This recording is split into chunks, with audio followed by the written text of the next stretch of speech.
Tommy Walsh describes meeting Nelson Mandela as the highlight of his career.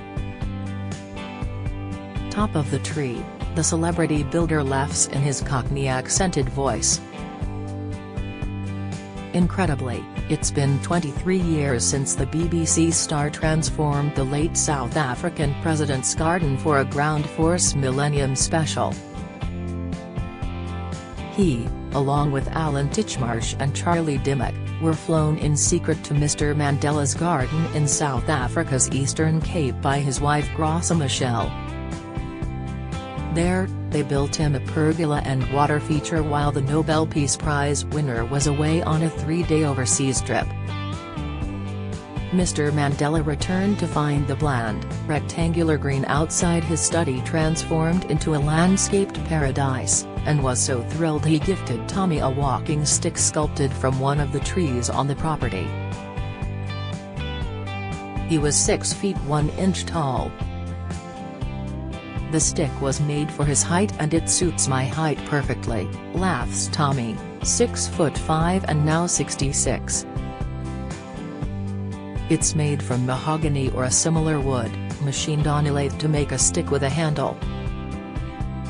South Africa can be quite a violent place, and I believe it also doubles up as a club, so if you were to get attacked, it changes from a crutch to a weapon. And in a twist, Tommy today reveals how Mr. Mandela's generous present unexpectedly came to his rescue following a nasty fall. "I'd been to work and was out walking my dog Ralphie in the park about 7 p.m, he explains. He saw another dog in the distance and shot off. But the lead was wrapped around my hand, so when he went off like a rocket, so did I. I landed on my hip and was in a bit of trouble. A dozen passers-by rushed to his aid. Brushing off their calls for an ambulance, he hobbled home and visited hospital the following morning. Luckily, there was no break, but I was told it was going to be painful," says Tommy, wincing. "They said a walking stick would help. But rather than use an NHS one, I have used Nelson Mandela's, which has spent the last 23 years in my cupboard. Thankfully, he should only need it for a couple more days." As for Ralphie, his large and lovable 4-year-old Rhodesian Ridgeback, readers will be glad to know that he's not in the doghouse. That's because Tommy credits his dog with aiding his recovery from the throat cancer he developed 4 years ago. "Even if I didn't feel like going out, I had to take the dog out every day," he says. "That exercise and positive attitude were very much in play when it came to recovering from my operation." Tommy discovered his cancer by chance after undergoing hospital tests for pneumonia. Doctors found the primary cancer in his tongue at the back of his mouth. "Luckily it was contained and hadn't spread," he says. "It was an early diagnosis. He had surgery to remove it, followed by radiotherapy. With lots of throat exercises, I was able to strengthen the muscle," he says. "I used a special blowing machine and was able to make a recovery." Still receiving 6-month checkups, he will be given the final all-clear once he passes his 5-year milestone next February. But he knows how lucky he was to spot the early diagnosis, especially following a previous cancer scare in 2002 when he had 2 benign lumps removed from his chest. Which is why he's teamed up with his ex-Ground Force gardener Alan Titchmarsh, to front the NHS's first cancer awareness campaign encouraging people to get screened for bowel cancer. The 4th most common cancer in the UK, it kills 16,500 people every year. When you've survived cancer, you have this unconscious feeling that you want to help people with tips and routines to ease the burden of the cancer, says Tommy. It's very important the public take on board that it's all about speed. The sooner your cancer is diagnosed, the better your chance of survival by a long way. People are 9 times more likely to survive bowel cancer if it's caught early, yet 1/3 of people in England who were sent the life-saving test last year failed to complete it. All they need to do is take a stool sample, using a bottle provided, and post it back to the NHS, free of charge, for laboratory analysis. Tommy wants to help dispel the stigma around the test after it was revealed that 1 in 5 people said they wouldn't do the test because of the embarrassment factor.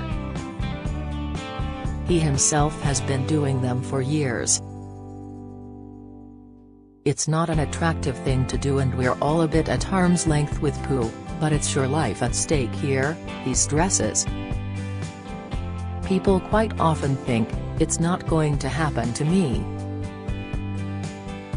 Well, nowadays, 1 in 2 people will develop cancer, so you want to make sure. You might have it without knowing.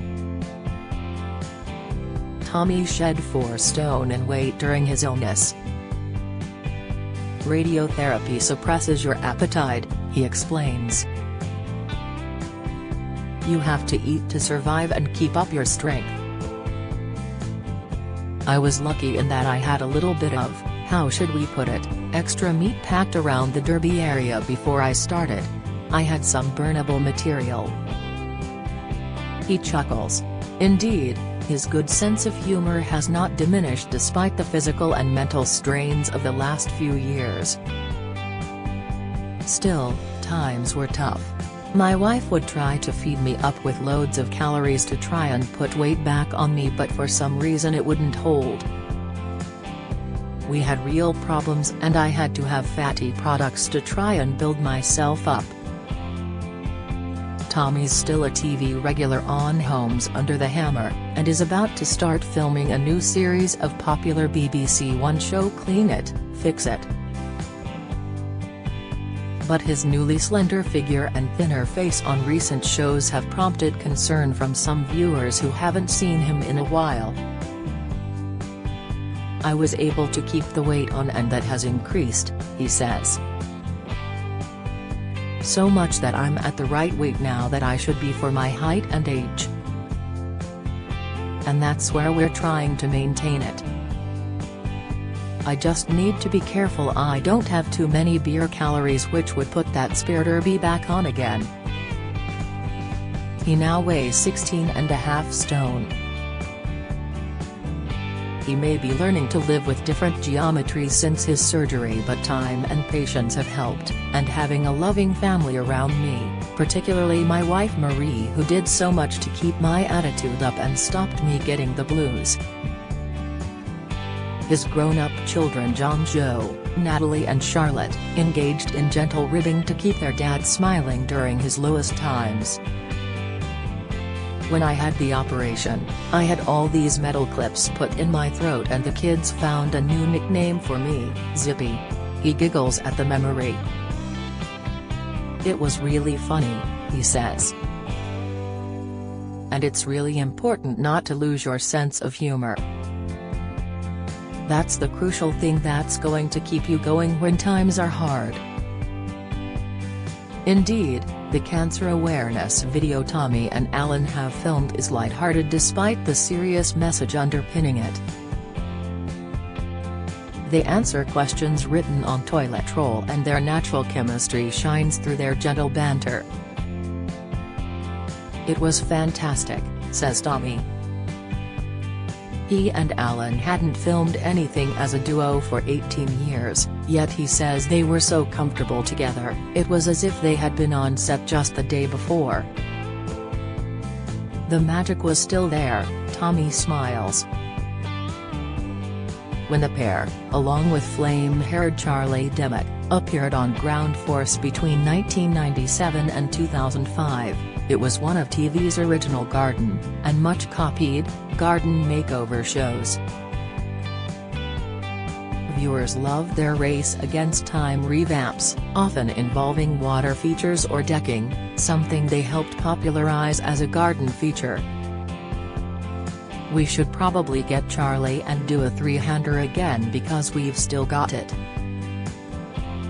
Everyone loves it and it still stands up now, he says of Ground Force. The shows haven't dated at all. Well, we've dated, considerably. When I look at the early ones of me, I look 12. You look in the mirror and see the grey hair and wrinkles and you're reminded it was a while ago.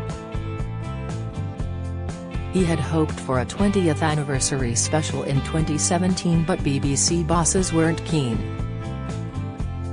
Might things be different following the return of another 1990s makeover show, Changing Rooms? I don't know how successful that was, Tommy muses. I did watch one. It seems to have lost its magic but I don't think that would be the case with us. We're also passionate about our fields that there was a natural competitive edge to us. Our infights were part of Ground Force's success. All three are now busy with separate projects but make time for biannual get-togethers. I normally see Alan at Chelsea, flower show, and Christmas parties, Tommy says. We talk occasionally on the phone. We're such good old pals that it's like picking up from yesterday. Tommy became a grandfather for the first time 15 months ago when his daughter Charlotte had her son Albie. It's really good fun, he says of grandparenting. Of course, when he comes over he wrecks the gaff. Tommy's wife looks after Albie 4 days a week while Charlotte works. The place is decimated after he's been, it's like World War III. He loves balls so he kicks them around the house. And he loves building things and putting them together, so whether some of the genes have fed through to him, I don't know. We'll have to wait and see. A future Ground Force episode might yet be on the cards. NHS England's Help Us, Help You campaign aims to encourage people who are sent the bowel cancer screening kit to complete and return it. If you're sent a screening kit, put it by the loo and use it.